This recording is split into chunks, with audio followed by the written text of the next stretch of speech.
Welcome back mga ropa, kwentuhan muna tayo. Pag-usapan natin ang napakaganda, pambihira, unbelievable na game ng Barangay Ginebra kontra sa koponan ng San Miguel Beermen. Sulit na sulit ang panunood ng magkabilang fans ng dalawang koponan, mapabarangay man yan o San Miguel Beermen man. Dahil sa ganda ng kanilang pinakitang laban, palong-palo ang mga crowd sa loob ng arena. At sa game 2 na to, napakaraming heroic moments na ginawa ng mga players, mapakoponan man yan ng Barangay o San Miguel Beermen. Ngayon mga ropa, ito ang pambihirang diskarte na ginawa ng magkabilang koponan para bigyan tayo ng magandang laban. Ito ang game analysis at breakdown ng game 2. Simulan na natin. Okay, game. Dito tayo magsimula sa huling minuto ng third quarter mga ropa. Pansinin natin yung score. 81-70 lamang ang San Miguel Beermen ng 11 points. Ibig sabihin dito sa puntong to naghahabol ang koponan ng Barangay Ginebra. At napaka-interesting ng matchup dito dahil ang bumabantay kay Justin Brownlee sa may ibabaw ay si EJ Anosike. Take note mga ropa, nasa ibabaw na si Justin Brownlee niyan at nagdadala ng bola.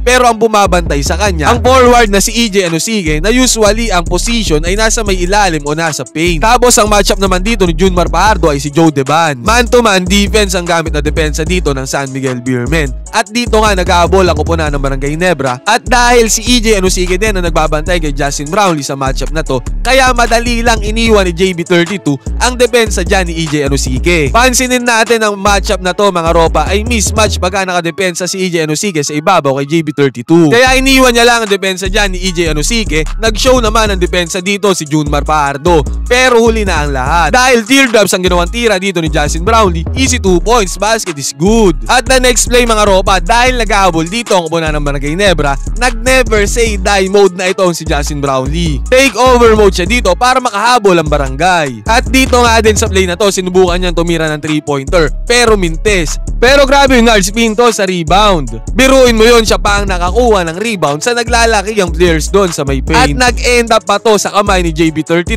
kahit siya na yung tumira sa may 3-pointer. Napunta pa siya doon sa may paint para sa easy 2 points. The next play, signature high screen ng Barangay Ginebra. Pick and pop sana to kay Justin Brownlee. Nag-commit na ng double team dito si Mo Tautu at EJ Anosike kay Stephen Hall. Good read naman sa depensa dito kay CJ Perez dahil maayos niya na close out dito si Justin Brownlee na binasahan ni Stephen Hall. Pagka-swing ng bola dito ni JB32 kay Scotty Thompson. Again, good defense na naman ang ginawa ng San Miguel Beermen.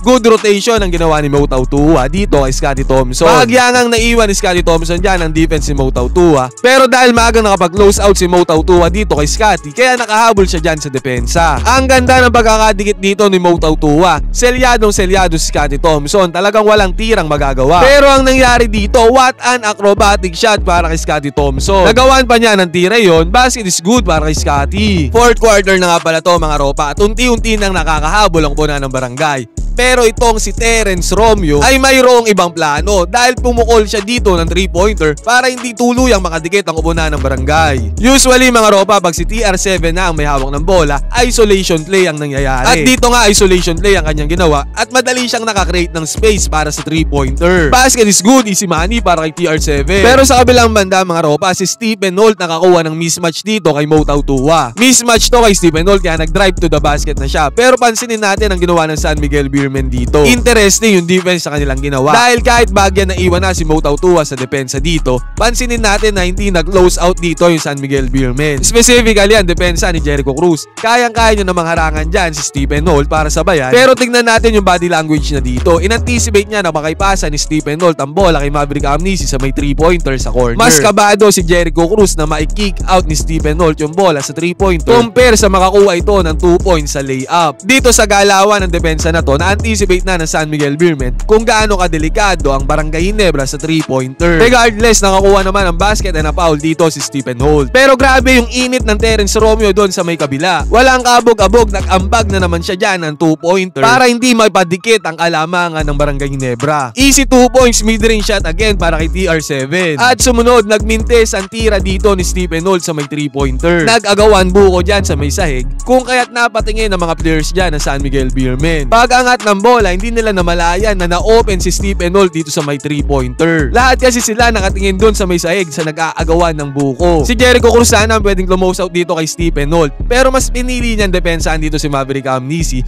which is my point naman. Dahil ang labit ni Maverick Amnesia dito sa ring at wala pang bantay. Bumabol naman si CJ Perez dyan sa may depensa, pero huli na ang lahat. Open na si Stephen Holt, ibubukol niya na yan. Easy money, basket is good, 3 points para kay Stephen Holt. At dito umabot na sa 5 minuto na lang ang natitira sa 4th quarter. 97-94 ang score, 3 na lang ang hinahabol na kalamangan ng Barangay Nebra. At napakaganda pa ng timing ng penetration dito sa depensa ni Justin Brownlee. Na-timing siya na naiwan ni Scottie Thompson si Terrence Romeo dito, kaya napilitan si TR7 na mag-close out dito sa depensa kay Justin Brownlee. Ang tendency tuloy, nakapwesto si Scottie Thompson dun sa may corner 3-pointer. Still nakahabol naman at naka-close out naman dyan si TR7 sa depensa. Napakahirap na tira niyan kay Scottie Thompson. Given na corner 3-pointer pa ang ipupukol niya dyan. Pero never say die spirit nga ang Barangay Nebra. Diyan lumalakas yan pag naghahabol Kaya basket is good para kay Scottie Thompson sa corner 3-pointer. All 97 na ang score. Tuwang-tuwa ng mga fans dyan sa arena na nanunood ng live na kampe sa Barangay Ginebra. At doon sa kabila, kung fan ka ng Barangay Ginebra, maiinis ka sa ginagawa ni TR7 sa game na to. Another shot, walang kaabog-abog, walang kakaba-kaba. Simpleng-simple lang at swabing-swabe ang mid-range jumper ni Terrence Romeo dito. Pinatahimik niya ang crowd ng Barangay Nebra para sa mid-range jumper. Basket is good. At grabe ang setup play na ginawa dito ni Stephen Holt. Dito sa ibabaw, sinalo na agad siya dyan ni EJ Anosike. Good defense para kay EJ. Na-penetrate na ni Stephen Holt ang depensa dito ng San Miguel Beermen. Pero ang nagkulang dito si Marshall Lassiter. Nakatulog siya sa depensa kay Scottie Thompson. Hindi natin masasabi na dahil to sa screen ni Japet Aguilar. Dahil kayang-kaya niyang ikutan yan at sundan si Scottie Thompson dun sa may corner 3-pointer. Pero ang good side naman ito, nalock niya si Japet Aguilar sa defense dito. Kaya hindi na ipasa ni Stephen Holt ang bola dyan sa may paint. Kick out kay Scottie Thompson ang bola. Nagkataon na nandito rin si CJ Perez kalapit ni Scottie Thompson. Kaya extra pass lang ang ginawa ni Scottie dito kay JB32. Open na si JB32, walang bantay. At sabi ko nga, every game nakakagawa ng 4-point shot itong si JB32. At sa pagkakataong to, pag na-open siya sa 4-point shot, ititira niya talaga yan. Open siya dito. Dahil open na open yan, basket is good para kay Justin Brownlee. Dahil sa possession na yan, lumabang na ang Barangay Nebra 103-99. 3 minuto na lang natitira sa 4th quarter. At dito, hindi na magkamayaw ang fans ng Barangay Nebra dahil kanina lang umahabol sila ng 10 puntos at mabilisan lang lumamang na ang kupunan ng Barangay ng 4 na puntos. 3 minuto na lang natitira sa 4th. At sa pagkakataong to, umabot ng 1 minuto mahigit na lang natitira sa oras. Dito lalo nang naging mas interesting at intense ang laban. Dahil kanina nakupunan ng Barangay Nebra ang umahabol sa kupunan ng San Miguel Beermen. Ngayon ang Barangay ay may hawak na 4 na puntos na kalamangan. 1 minuto mahigit na lang natitira sa oras. At dito sa senaryo na to, i-comment ko lang ang coach ng San Miguel Beermen na si Coach Jorge Galen. Dahil dito halos walang labasan ang player na si Terrence Romeo. Bago to mga ropa, dahil ngayon niya lang ginamit si Terrence Romeo ng babad, nang halos buong 3rd quarter at 4th quarter nakapasok si Terrence Romeo dito sa may line-up na usually si Chris Ross ang kanyang ginagamit. Pero dahil nga sa move na to ni Coach Jorge Galen, nababal si Terrence Romeo. At alam naman natin ang kayang ibigay ni TR7 dahil sa skills at talento na meron siya. Dito officially take over mode na si TR7 sa game na to. Kung nakahabol ang Barangay Nebra at lumamang pa, si TR7 ang kasaagutan dyan ng San Miguel Beermen. Dito sa pagkakataon na to, drought sa field goal ang San Miguel. Hirap na hirap silang makascore sa nagdaang minuto ng laro. Tumira si CJ Perez dito ng 3-pointer, mintes pa rin.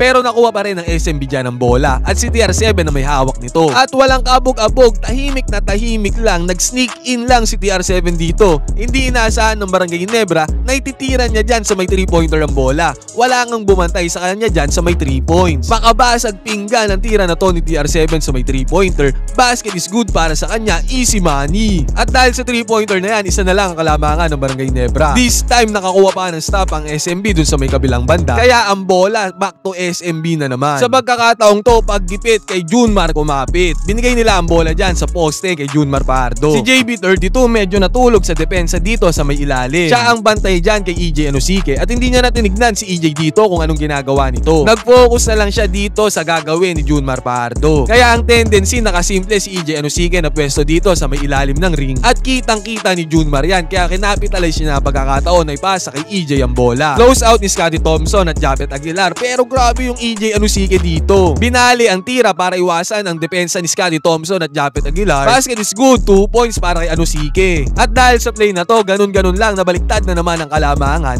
40 seconds na titira sa laro. 104 to 103 ang score, lamang na ang kupunan ng San Miguel Beermen. Pero grabe, sa kabilang banda, dahil naka-lock in na rin si JB32 sa laro, ang init na ng palitan nila ng score. Galing sa timeout ang Barangay Nebra, ang play dito kay JB32 nyo lang ibigay ang bola. At sobrang bilis, EJ Anosike ang bumabantay kay Justin Brownlee dito sa may ibabaw. Pwede yang isalaksak ni Justin Brownlee dahil mismatch yan, mas mabilis siya kay EJ Anosike. Pero ang ginawa ni JB32 dito, walang kakaba-kaba. Tinirahan niya ng napakahirap na 3-pointer dito si EJ Anosike. Panis in your face ang ginawa niya dito kay EJ. Clutch 3-pointer na yan mga ropa dahil segundo na lang ang natitira sa game. Dahil dyan sa 3-pointer na yan, naging 106 to 104 ang score, lamang na ang kupunan ng Barangay. Take note, ilang segundo na lang ang natitira sa laro dito, kaya pakabahan na talaga ang laro. Okay game, 33 seconds remaining sa oras at San Miguel Beermen ang may hawak ng bola. Lamang ang Barangay dito ng 2 puntos. Pag nagmintis ang San Miguel Beermen dito, malamala makukuha ng Barangay ang panalo. Pero hindi yun na nangyari mga ropa. Inbound ni CJ Perez kay Junmar Fajardo. Dahil mataas ang pwesto dito ni Junmar Fajardo, mahirapan siyang pumoste dyan dahil malayo siya sa may ring. Hindi pinorse si Junmar ang issue, kaya binalik niya kay CJ Perez ang bola. Good move naman ang ginawa ni CJ Perez dito para linlangin ang depensa ni Stephen Holt.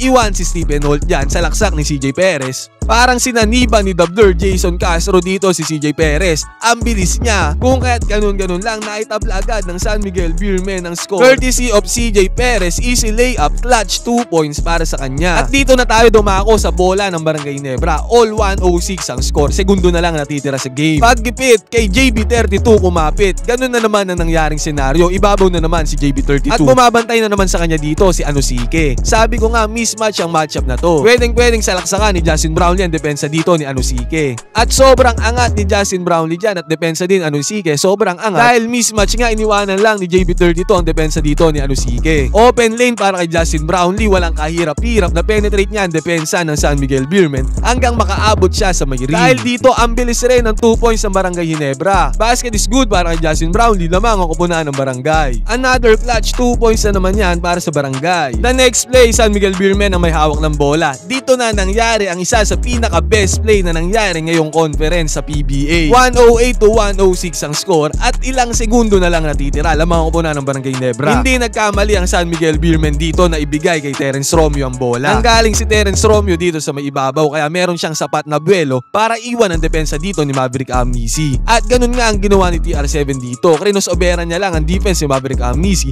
naiwan niya na agad dito. Open lane drive para kay TR7, pero mintes ang kanyang open lane layup dito. At nagkatapikan doon sa may ilalim. Saktong-sakto si Marcio Lassiter ang nakakuha ng long rebound na to. At sabi ni Lassiter dito, CJ Perez, ikaw na ang bahala. 4 seconds remaining na lang ang natitira sa game. At walang kaabog-abog mga ropa, tinira ni CJ Perez ang bola sa pagkalayo-layong 4-point shot. Grabe ang tapang at lakas ng loob ni CJ Perez para itira ang bola na to sa pagkalayo-layong 4-point shot na nakasalalay ang game ng San Miguel Beermen dito sa game 2. Pero grabe mga ropa, what the heck? Sabi nga, pag sumugal ka, it's either you win or you lose. Sa pagkakataong to, si CJ Perez ay sumugal at naipasok niya ang pagkalayo-layong tira sa 4-point shot. 2 seconds remaining na lang ang natitira sa game, kaya lumamang ng 2 puntos ang kupunan ng San Miguel Beermen. Napakahirap na tira to para kay CJ Perez, ang layo-layo niyan. Pero dahil sa tira na yan, nabaliktad ang senaryo. This time lamang na ang kupunan ng San Miguel Beermen. 2 seconds remaining, 2 puntos ang kanilang hawak na kalamangan. Pero it's not yet over until it's over. 2 seconds remaining, nakagawa pa ng play dito ang kupunan ng Barangay Nebra. Pagkapasa nila kay Maverick Amnisi, nahirapan si TR7 ay contain dito ang opensa ni Maverick. Kaya napahawak siya dito kay Maverick. It's a foul kahit 2 seconds na lang natitira sa game. May penalty dito ang kupunan ng San Miguel Beermen. 2 free throws para kay Maverick. At walang kakaba-kaba sa dibdib ito si Maverick Amnisi. Walang kaabog-abog.